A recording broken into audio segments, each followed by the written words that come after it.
આપણા બધાનો પ્રોબ્લેમ એ છે કે આપણું સુખ છે ને એ આપણને બીજાની સરખામણીમાં ઓછું લાગે છે, અને આપણું દુઃખ છે ને એ બીજાની સરખામણીમાં બહુ વધારે લાગે છે. તમે કોઈ પણ માણસને પૂછો તો એમ કે મારા જેવું દુઃખ તો કોઈએ જોયું જ નહીં હોય. મને જેટલા પ્રોબ્લેમ છે ને સાહેબ, હું તમને કહેવા બેસું ને તો તને અનંત જ નથી. કોઈ એમ કહે છે કે સાહેબ મારા જેવું સુખી કોઈ નહીં. જાઓ જોઈ આવો જગતમાં. આપણે બધાને વાંધા પાડવાની એટલી મજા આવે છે, એકબીજા સાથે, જિંદગી સાથે, સંજોગો સાથે, સમય સાથે. અને આપણા બાળકોને પણ આપણે વારસામાં આ જ આપી જઈએ છીએ. શું? તો કે વાંધા પાડો. બચ્ચું રિઝલ્ટ લઈને ઉત્સાહમાં આવે એકદમ, ને મા બાપને આપે, અને મા બાપ હાથમાં લે રિઝલ્ટ, એની સાથે જ કે હાઈએસ્ટ કોના છે? આપણે શું લેવા દેવા હાઈએસ્ટ કોના છે?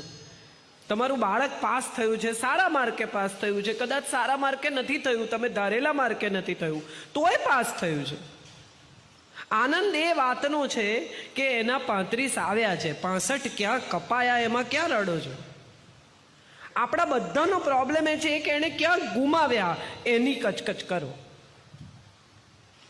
દરેક માણસ સાયન્સમાં જ હોશિયાર હોય, દરેક એન્જિનિયરિંગમાં જ જાય, દરેક ડોક્ટર જ થાય, તો આ દેશમાં પેઇન્ટર, સિંગર, સ્થાપત્ય કરનાર, ગીત ગાનાર, મ્યુઝિક ક્યાંથી આવશે? આ બધું બધા ઇજનેરો અને ડોક્ટરો જ પેદા કરીશું તો આ દેશમાં કલા, સંસ્કૃતિ, સાહિત્યનું શું થશે? આવો વિચાર આપણે કોઈ દિવસ ક્યારેય કરતા જ નથી. કેટલી બધી દીકરીઓને એની મમ્મી ખખડાવે ત્યારે એવું કે રાંધતા નહીં શીખે તો તારું શું થશે? ખરેખર સ્ત્રી જ રાંધતા શીખે એ આખો ખ્યાલ જ છેલ્લા થોડા વર્ષોમાં તોડી ફોડીને ફેંકી દેવાયો છે, કારણ કે મોટા ભાગની 5 સ્ટાર હોટેલના કૂક પુરુષો છે. પુરુષો માટે કુકિંગની કરિયર છે આવો વિચાર કોઈ માને કોઈ દિવસ આવતો જ નથી. અને એમાં જો છોકરો રસોડામાં ઘૂસીને વટાણા ફોલતો હોય કે સરસ ટમેટા સમારતો હોય કે કાંદા બહુ જ સરસ ચોપ કરતો હોય તો મા બાપ એમ કે રસોયો છે, રસોયો, ચાલ બહાર નીકળ, સારો નથી લાગતો. પણ આ પણ કારકિર્દી છે, અને બહુ લાખો રૂપિયા કમાવાની કારકિર્દી છે. સંજીવ કપૂર કેટલી મોટી ગ્લેમરનો માલિક છે, કેટલા પુસ્તકો વેચ્યા છે. સ્ત્રીઓ સંજીવ કપૂરના શોથી તો રસોઈ શો જોતી થઈ, કેટલી ફેન્સી વસ્તુઓ શીખવાડે. કોણ એવું નક્કી કરે કે સ્ત્રી વિમાન ન ઉડાડે અને પુરુષ રસોઈ ન કરે? આઈ એમ સોરી.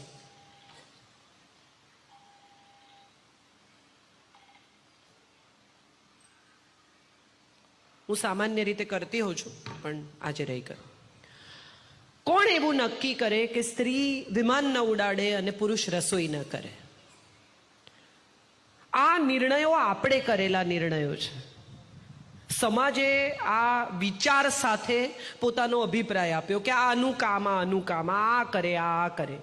મને ઘણીવાર બહુ આમ ગર્વની અનુભૂતિ થાય જ્યારે હું વિમાનમાં ક્યાંક ઉતરું કે ક્યાંક બેસતી હોઉં અને એમ કે આપણી પાયલટ ફલાણી મિસ આ છે કે મિસિસ આ છે. અને છોકરી જ્યારે આપણે ઉતરતા હોઈએ ત્યારે પાયલટ્સ બહાર આવીને ઊભા રહે અને એટલો બધો ગર્વનો અને આનંદનો અનુભવ થાય કે એક છોકરી હવે પાયલટની કારકિર્દીનો વિચાર કરી શકે છે. છોકરીઓ આર્મીમાં જાય છે, મેજર, કમાન્ડર થાય છે. હવે એવા કોઈ છોછ રાખવાનું કોઈ કારણ જ નથી જે આપણે આપણી જાતે નક્કી કર્યા છે કે આ કામાનું ને આ કામાનું. કેટલી બધી સ્ત્રીઓને ભરત ગૂંથણ શીખવવામાં આવે એવું કહીને કે આ તો સ્ત્રીઓનું કામ છે, ભરત ગૂંથણ એ સ્ત્રીઓ કરે એવું આપણે કેટલીય વાર ને કેટલીય રીતે આપણી દીકરીને ને આપણી વહુને ને બધાને કહેતા હોઈએ. સાહેબ, બધા સારા દરજીઓ પુરુષ છે. ઉત્તમ બ્લાઉઝ તમે સીવવા હોય તમારે તો એ તમારે પુરુષ દરજી પાસે જ જવું પડે ને એવું ટાઈટ સુપર ફિટિંગ આપે તમને. તો એનો અર્થ એમ થયો કે કોઈ એક કામ કોઈ એક વ્યક્તિનું છે આવું ક્યારેય નક્કી કરી લેવાનું દુનિયાએ કોઈ દિવસ કહ્યું જ નથી. આ તો આપણે આપણા મનમાં નક્કી કર્યું કે આ કામ આ કરે ને આ કામ આ કરે. મને બહુ માન થાય એવા પુરુષો માટે કે જે સુપર્બ રસોઈ બનાવી શકે. સારા કૂક હોય એવા પુરુષથી હું બહુ અભિભૂત થઈ જાઉં. કેમ? કારણ કે મને એમ થાય કે આ તો આખી જિંદગી એને એમ જ કહ્યું હશે કે તું રહેવા દે ભાઈ, અને છતાંય કરી શકે છે, આટલી કુશળતાથી કરી શકે છે અને આટલી સુપર્બ રીતે કરી શકે છે. મારા દીકરાને હું આવું કયા કરું વારે વારે કે તું રસોઈ શીખ. તે એક દિવસ એને ઉત્સાહ આવી ગયો, એટલે એણે સવારે ચા બનાવી એકદમ આમ અદ્ભુત રીતે, ને નાનું ફ્લાવર વાઝ મૂક્યું, ને એમાં ફૂલ ગોઠવ્યું, ને ટ્રે લઈને આમ મારા બેડરૂમમાં એકદમ સુપર રીતે સર્વ કરવા આવ્યો. એણે જેવું કપ પરથી પેલું કોસ્ટર કાઢ્યું એટલે મેં કીધું તેમાં શું નાખ્યું છે?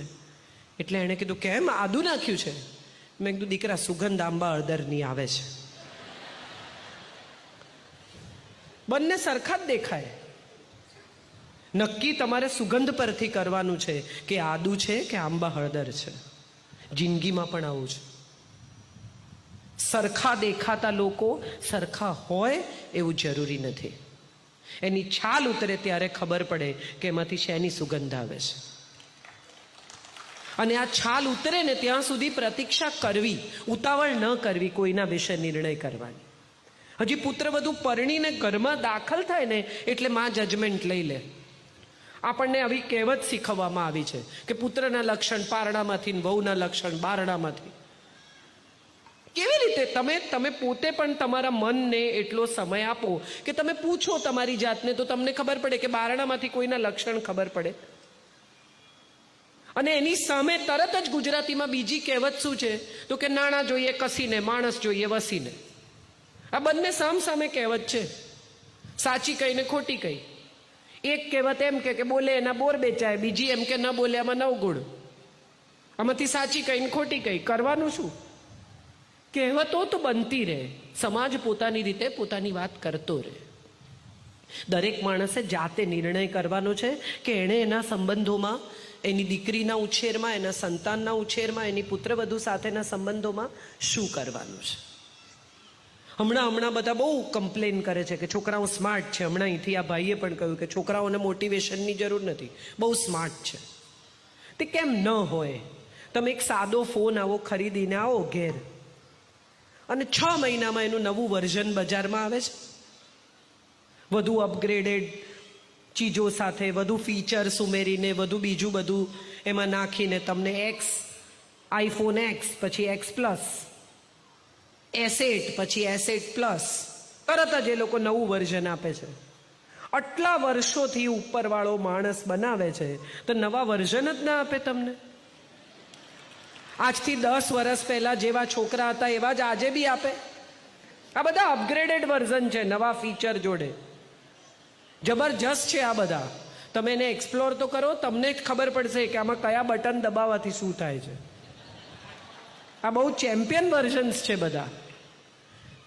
આપણે એનો પૂરો ઉપયોગ કરી શકતા નથી કારણ કે આપણને એના ફીચર આવડતા નથી. આપણો સામાન્ય ઉપયોગ શું છે? તો કે ફોન ઉપાડવા ને મૂકવા, અને નહીં તો પછી દેખાડવા.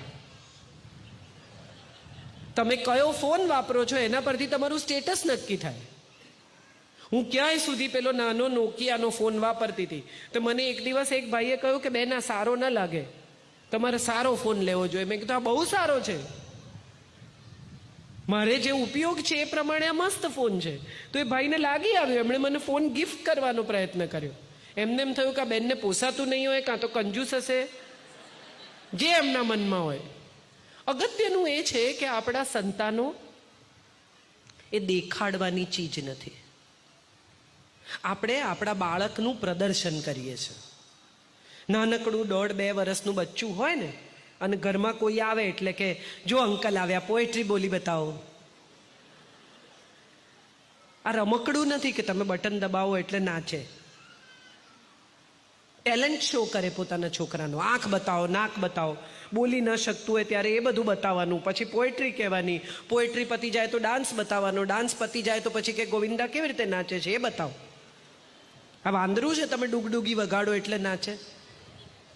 Don't do this with your child. ઘરમાં આવનારા દરેક માણસની સામે તમારું બાળક કેટલું હોશિયાર છે એના પ્રદર્શનની કોઈ જરૂર નથી.